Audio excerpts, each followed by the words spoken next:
how many veterans have been fired so far? Yes, we are. Do you want DOGE to... We are, and we take good care of our veterans, so we're watching that very carefully, and we hope it's going to be as small a number as possible.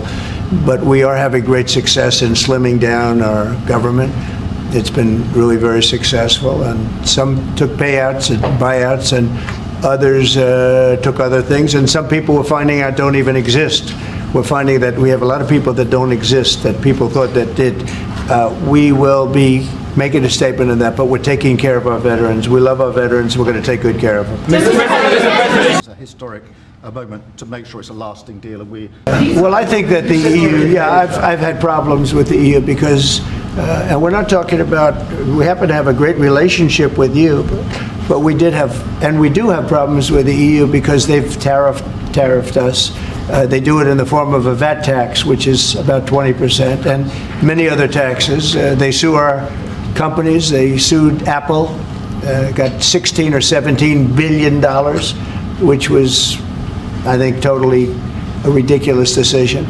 And they're suing Google for a lot of money. They're suing a lot of other companies, and we don't like the way they're treating our people now. We don't like the way they're treating our companies. And obviously we contributed hugely in relation to... So I wouldn't say it's been such a great relationship personally, but other people did because it's politically correct to say that it's been good, but it hasn't been good. And we're going to change that, and we are going to have reciprocal tariffs. We're not going to have tariffs, we're going to have reciprocal. Whatever they charge us, we're going to charge them. For it by yourself.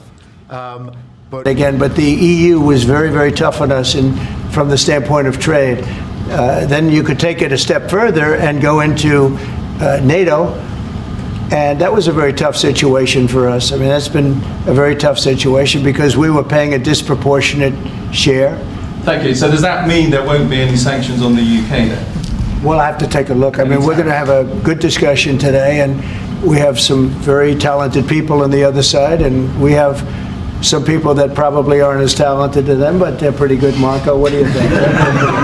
Our people are pretty good. And no, we're going to have a good discussion, and we'll be talking about that. Mr. President. No, he's smiling, but watch, you'll ask it. Just a question about China. 10% tariffs has already been implemented on China. Are you planning to do an additional 10 above the 10? This will be an additional 10 above.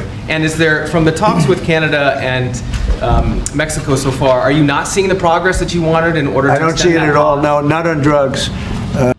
Mr. President, the Europeans... The drugs come in through Mexico. They come, a lot of them, not all of them, but a lot of them come from China. And that's why we did that. It's 10 plus 10. In 10 case, plus 10. was there confusion on that? There was, sir, yeah. Okay, 10 plus 10, it's a second 10. The British, they don't need much help. They can take care of themselves. So that goes on the 4th of March. And then on the 2nd of April, we have reciprocal tariffs. That's reciprocal, where we charge countries what they're charging us. And nobody should have a problem with that. We have reciprocal, it's reciprocity. It's something that I think everybody I've spoken to said that's fair, and it is. If somebody charges us 25%, we charge them 25. If somebody charges us 10 or 15 or 30 or 70, we charge them an exact like amount. And it's pretty simple. Well... All right, one or two more. The EU has been really very bad to us in terms of trade. And I'm a different kind of a president. I can't let that happen. Thank you.